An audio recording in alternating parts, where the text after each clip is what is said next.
Fason Radyo. Merhaba değerli dinleyicilerimiz. Bugün 27 Ekim 2025 Pazartesi.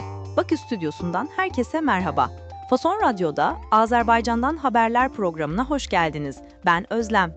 Ben de Ali. Bütün dinleyicilerimizi salamlayıram. Ali Bey, bugünkü notların yine dop dolu. İlk sırada Zengezur Koridoru var.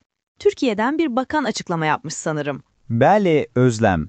Trend.az'ın xəbərinə görə, Türkiyənin Nəqliyyat və İnfrastruktur Naziri Zəngəzur dəhlizinin işə düşməsinin orta dəhliz kimi tanınan beynəlxalq daşıma yolunun gücünü xeyli artıracağını bildirib. Bu, həm iki ölkə arasındakı əlaqəni gücləndirəcək, həm də regional ticarətə böyük töhfə verəcək. Töhfə verecek dedin. Yani katkı sağlayacak anlamında. Doğru mu anladım? Bəli, tamamilə doğrudur. Töhfə, yəni qatqı. Harika. Şimdi biraz hüzünlü bir anma haberine geçiyoruz notlardan. Berde'de yaşanan terör saldırısının üzerinden 5 yıl geçmiş.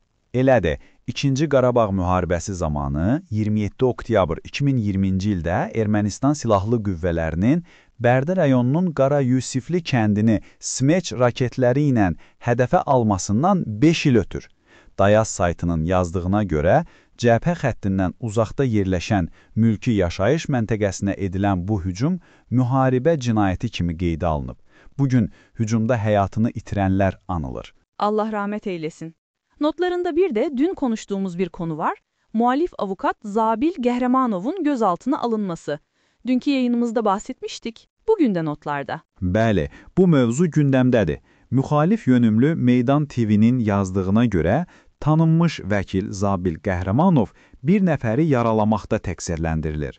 Onun həbsi, Gəncə polisi haqqında sosial şəbəkədə tənqidi şərhlər yazmasından sonraya təsadüf etdiyi üçün vəkillərə qarşı bir təzyiq kimi qiymətləndirilir.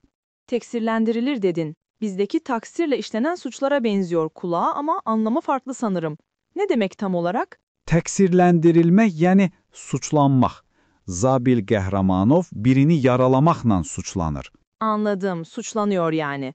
Yine dün konuştuğumuz bir diğer konu da Rusya ile mahkum takasıydı. O konuda hala sıcaklığını koruyor anlaşılan. Bəli, Azadlıq Radyosunun xəbərinə görə bu takas iki ölkə arasında son zamanlar yaşanan gərginliyin ortasında bir diyalog kanalı açmaq cəhdi kimi yorumlanır. Anlaşıldı. Şimdi de vatandaşın cebine gelelim. Vergi yükü artıyormuş galiba, notlarında öyle görüyorum. Bu da Meydan TV-nin xəbəridir. Hökumət 2026-cı ildən etibarən bir sıra vergi güzəştlərini ləğv etməyə hazırlaşır. Neft-qaz sektoru xaricində çalışanların gəlir vergisinə tətbiq olunan 7 illik endirim müddəti uzadılmayacaq. Hibrid avtomobillərin idxalına və satışına tətbiq olunan ƏDV güzəşti də bu ilin sonunda bitir. Güzeşt kelimesini anlıyorum. Bizde de güzide falan var. Oradan bir yakınlık kurdum. İndirim, ayrıcılık gibi bir şey sanırım. Əla, tamamilə elədir. Güzəşt, yəni endirim, imtiyaz. Bu vergi indirimlerinin kaldırılması hikayesi bana çok tanıdık geldi. Önce teşvik et, sonra vergiyi artır. Bizde de sık olur. Neyse, moralimizi düzeltelim biraz. Sırbistan'dan bir altın madalya haberi var. Bəli, nəhayət yaxşı bir xəbər. Daya Az saytının yazdığına görə Azərbaycanlı sərbəst güləşçi Kənan Heybətov Serbiyada keçirilən 23 yaşında altı dünya çempionatında qızıl medal qazanıb. Finalda İranlı rəqibini 9-4 hesabı ilə məğlub edib. Harika bir haber. Tebrik ederiz Kenan'ı. Ali, son olarak notlarında Türkiye'de bir deprem olduğuna dair kısa bir bilgi var. Bəli, Trend.az agentliyi Türkiyədə zəlzələ baş verdiyini bildirib. Hələlik zəlzələnin gücü və mərkəzi barədə ətraflı məlumat yoxdur. Umarız kötü bir haber almayız. Gelişmeleri takipte olacağız. Ali, bugünkü notlar için çok teşekkürler. Mən təşəkkür edirəm Özlem. Fason Radyo'da Azerbaycan'dan haberlerin bugünlük sonuna geldik. Yarın yine aynı saatte buluşmak üzere, hoşça kalın.